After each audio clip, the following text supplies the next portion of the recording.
God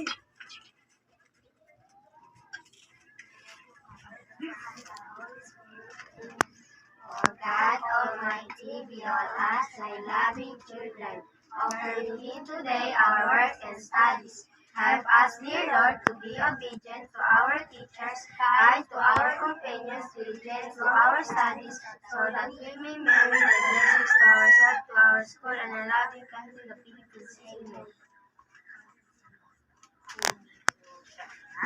You sit down. Okay, class. Bago mag-start ang ating class, I have a game for you guys. So, I have here a scramble letter. So, alam niyo ba yung scramble letter? So, yung scramble letter, parang isi-spell niyo siya. Ibubuo niyo yung letter na ibibigay ko sa inyo. Okay, class. Dito. Dito kayo dito nyo ipapuzzle yung words nyo. Okay.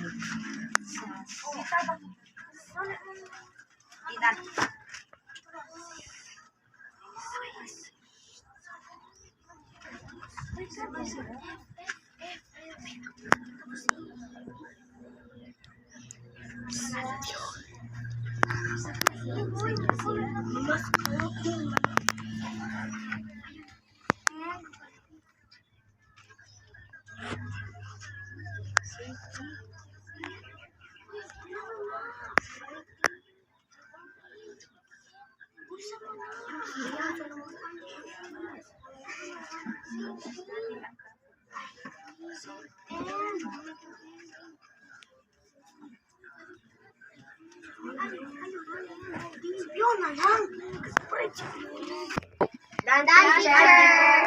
Good, very good. Ano yung nabuo yung puzzle? Very good. Okay. Good. So, yung topic natin is safety and sanitation. So,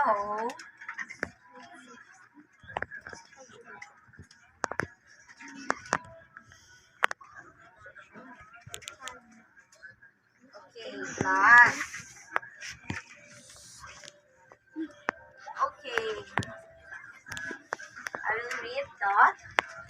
So, safety and sanitation action. Akin. Tapos.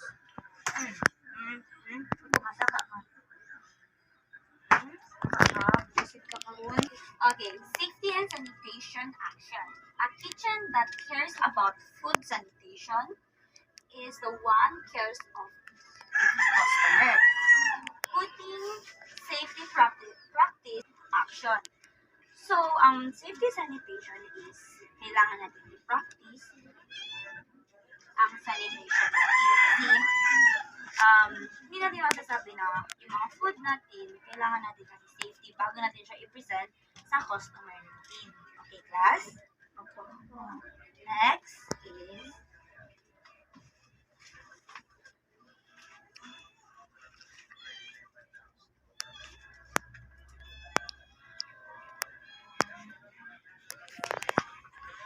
keeping things clean in the kitchen.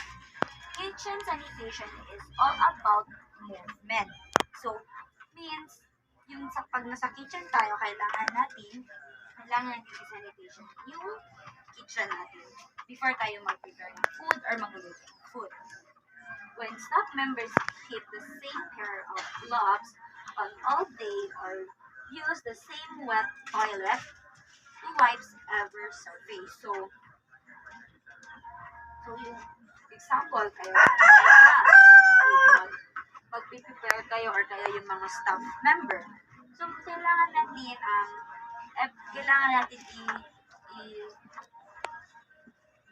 i-keep yung gloves natin all the day. For example, pag sa kitchen lang yung mga ginagamit natin, mga wet, or yung mga wet wipes, or yung toilet, or gloves. Okay, class?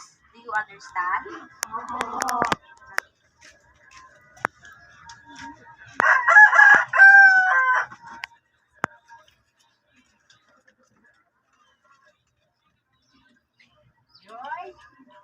Five keys to food safety and sanitation.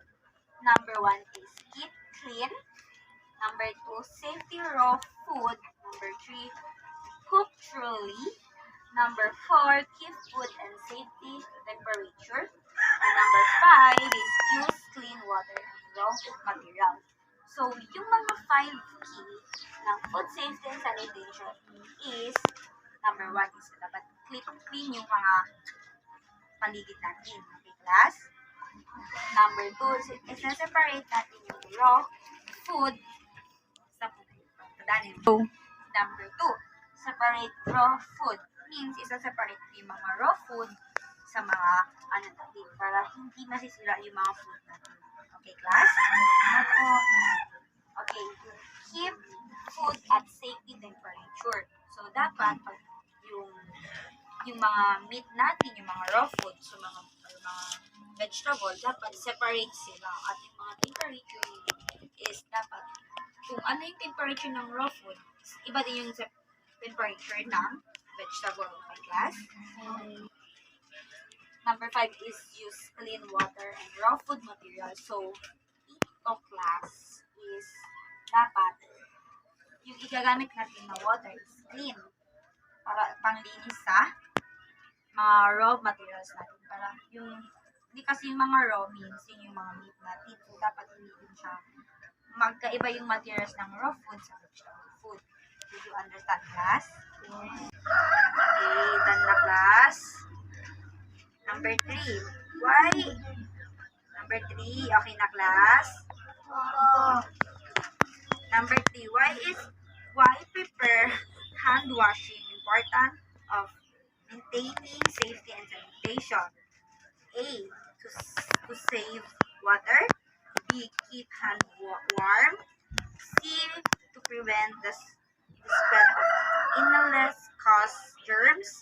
D. To improve skin texture. Okay, number 4, class.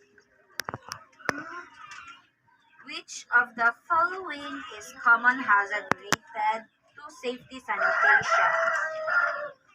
Now, A. Loud, noisy. B. Brightness. C. Slip, tips, and fall. And D. Warm temperature. So, last number, class. What is the definition of safety? A. The promotion of hygiene. B. Being free from germs or harm. C. Prepare handling of chemical. And D. The handling and caring of customer. Okay, class.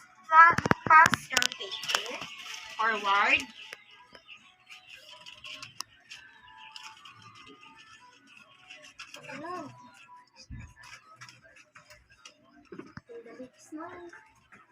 Okay, next, I will give an assignment for you, okay, class.